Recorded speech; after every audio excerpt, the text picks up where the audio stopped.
Hey all, up here. Doing a quick video today. I am very behind the eight ball this week because too busy doing Kickstarter stuff. But I wanted to call this news story to your attention. This is not a gaming story, but it is sort of related to some of the stuff we've been discussing with the Kickstarter and me being labeled trans-exclusive or trans-exclusionary.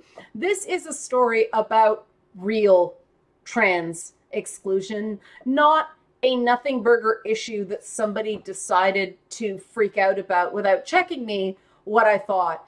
And reading this really made me angry, so I wanted to bring your attention to it. A sexual assault crisis center, the Vancouver Rape Relief and Women's Shelter, is claiming that the human rights bill that will prohibit discrimination on the bounds of gender identity will harm women, notably women who are survivors of sexual assault. And this viewpoint is just full of so much, I don't even say pseudoscience. They don't know what they're talking about. This is an emotional reaction. The idea that, we are worried that this well-intentioned legislation will be used to undermine the rights of women and the crucial work of women's groups. Testifying before the committee studying Bill C-16. What we are saying is if you were born a female, you are doomed. You are doomed in our society to be second class. You do not have the privilege of growing up as a male and have a choice to choose to be a woman. Surely you cannot say these are the same thing. And this is the same thing I heard about gay people in the 1990s. Oh, you choose to be gay, so why should we facilitate your choice? And it's not true. A trans person doesn't choose to be trans any more than a gay person chooses to be gay. And we are talking about such a small percentage of the population that a local women's shelter will encounter very few trans people anyway. So they're making a big deal, upsetting a lot of people for something that may affect a handful of people that come through their doors. Of course, the opinion is rebutted by research. A study at Western University found that 59% of trans people knew their gender identity did not match their body before the age of 10.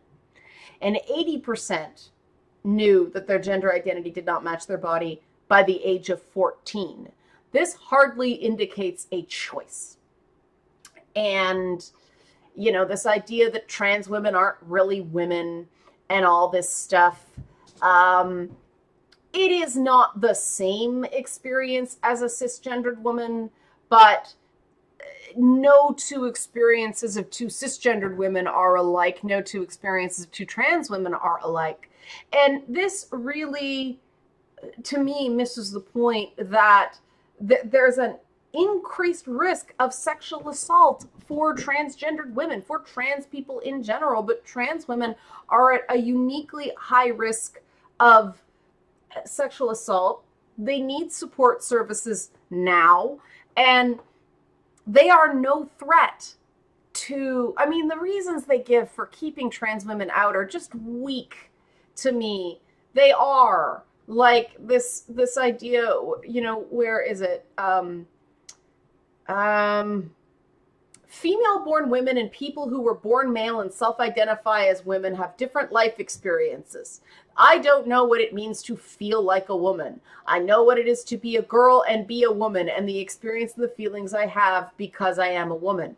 Well, that's nice for you, lady, who, are blocking trans people from involuntary organization. You never struggled with your gender. I did when I was younger. So I'm a cisgendered woman, but I know exactly what it means to feel female or feel like a woman. We know the embarrassment of having our clothes stained with blood from our period, the anxiety of facing an unwanted pregnancy, and the fear of being raped. And we know the comfort of grouping with other women. Okay, I can't say I particularly relate to any of those things in really meaningful ways. Do I fear for my safety in certain areas? Yes, I do. Do I flat out fear getting raped? not usually. It's not a persistent fear I walk around with. And I certainly can't remember the last time my clothes were stained with menstrual blood. And I have never dealt with an unwanted pregnancy. So does this make me not a woman? Like, this is, I think it's totally fair to say trans women have a different experience than cisgendered women. Absolutely. I will support you on that one. But why does that different experience bar you from accessing rape crisis services? Like, that's why I'm like, hold up. We can acknowledge differences and not go, oh, then you can't come. This is the same excuse that kept out people of different races back in the day. It's a lesbian woman does not have the experience of, a straight woman. A lesbian woman doesn't have the titter over boys the same way gay people know pretty young that they're gay too. Does that mean they can't access rape crisis services? Like, where do we draw the line here? And different means you're out of the club. This is foolish.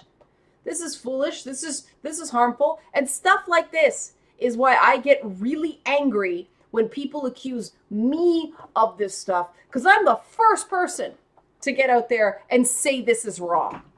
So I thought I'd balance a little bit from the stuff last week, show something that is an issue that may concern you, and it may not, and that's fine.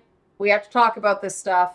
But yeah, this is real trans-exclusionary behavior. This is serious, because if, the closest or the only rape crisis center with a vacancy, and women's shelters are often quite full, if this is the only center in your area and you're a trans woman and they don't take you, well, where does that leave you? I think that our sense of charity and our sense of inclusion has to override our sense of tribalism. And these organizations don't get a pass just because they provide services for women. This isn't right. And this is why I think that this bill, that you can't discriminate based on gender identity, is so important. Because there will be some squawking for a while, but we'll find out eventually, oh, gee, trans women probably have more in common with cisgendered women than that's different, But we gotta have that integration before we find that out. Same thing with gay people. Same thing with peoples of different races. I'm tired of these groups just making the same mistakes over and over and over again. So that's my piece on this. Happy Wednesday. Feedback Friday will be live. I'll try to get some gameplay stuff up for tomorrow, but Wednesday today is the closing party for the Hard Rock Cafe, so I am super busy today. Okay? Okay. Thank you.